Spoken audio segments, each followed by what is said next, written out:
people say a lot of things and there's a lot of myths surrounding antibiotic misuse, when to take, when not to take. So what I did is I am planning to project some slides which are stamped with the CDC logo, which is basically the guidelines of the Centers for Disease Control and Prevention, which is located in Atlanta, who are basically the big bosses of antibiotics and how it should be used. So firstly, emergence of antimicrobial resistance. Antibiotic, antimicrobial, one and the same thing. So we have this bacteria. This organism, maybe it is causing some kind of chest infection, maybe causing an UTI, maybe causing some kind of wound infection. We have all suffered from all these problems. So this bacteria originally is susceptible to all antibiotics. Then what happens? There are certain factors which we call as mutations which lead to the formation of a resistant bacteria. Now what happens?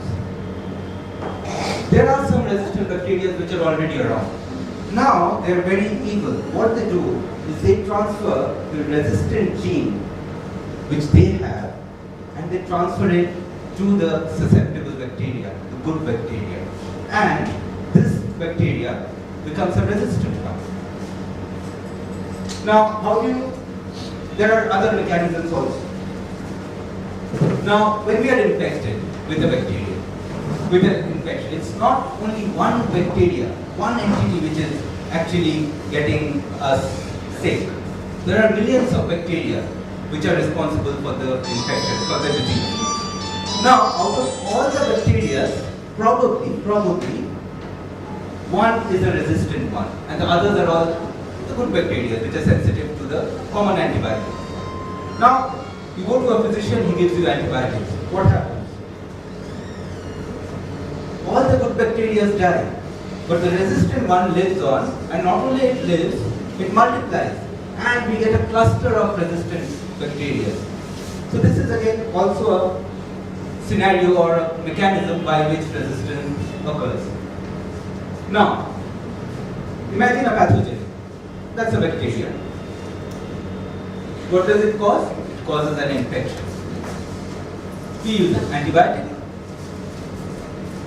There is antimicrobial resistance, like I have said before.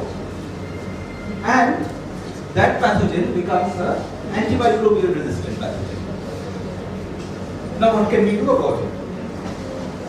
Prevent the infection. So we should have healthy lifestyle. We should not get in contact with people who are already sick. We should wash our hands. We should maintain a hygienic environment around us. So we prevent the infection. If we cannot prevent the infection, it is inevitable. There should be an effective diagnosis and proper treatment. So we should go to our physician early. And we should optimize the use of the antibiotic. How much, whatever little is required, we should take that one. Not a high grade antibiotic for a cough and cold. So, and we should take it for the right duration at the right dosage. And we should prevent transmission.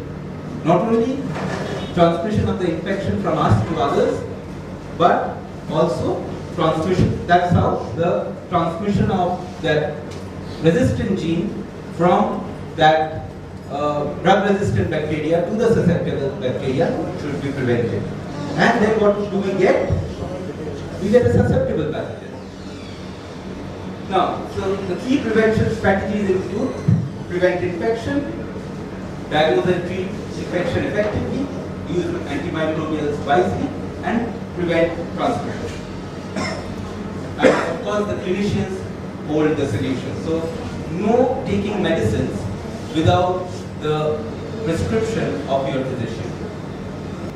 Now, the CDC has given us 12 steps how to prevent antimicrobial resistance.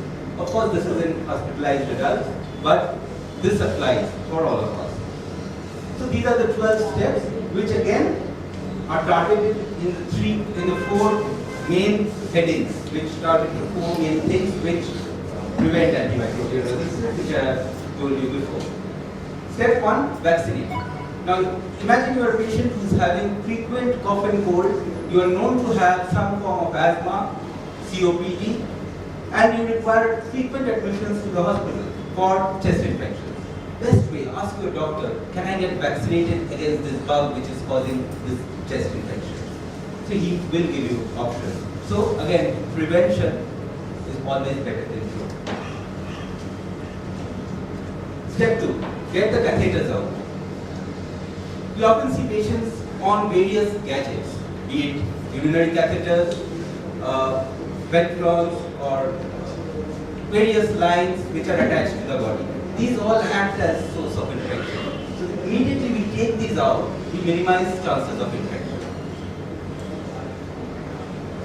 Step 3, target the pathogen. So we should try and identify or guess what can be the pathogen. And we should restrict the use of so-called broad spectrum antibiotics.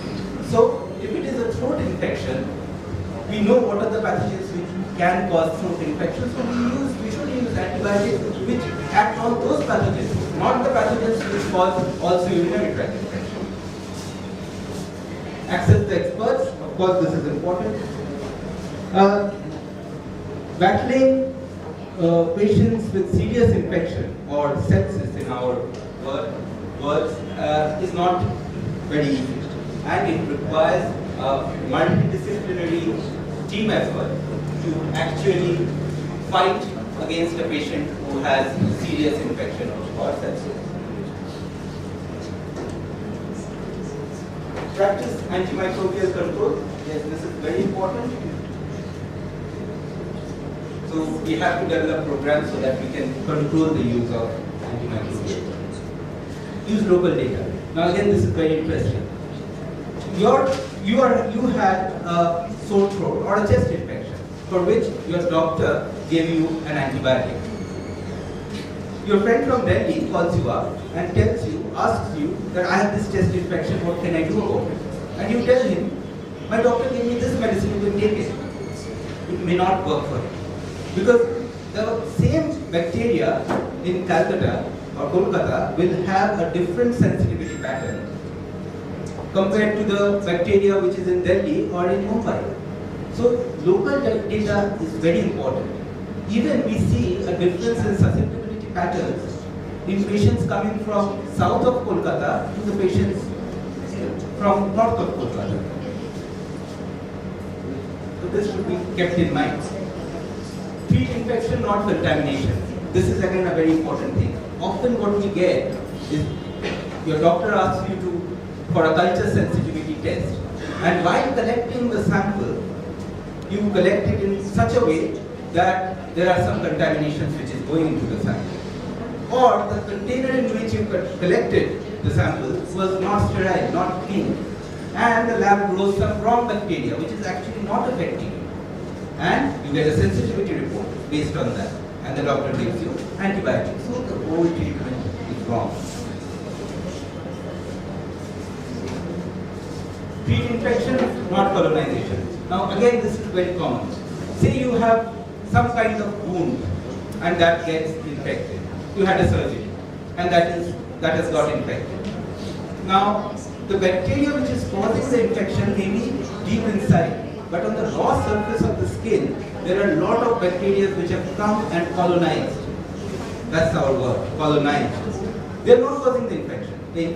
The actual sinister bacteria is deep inside.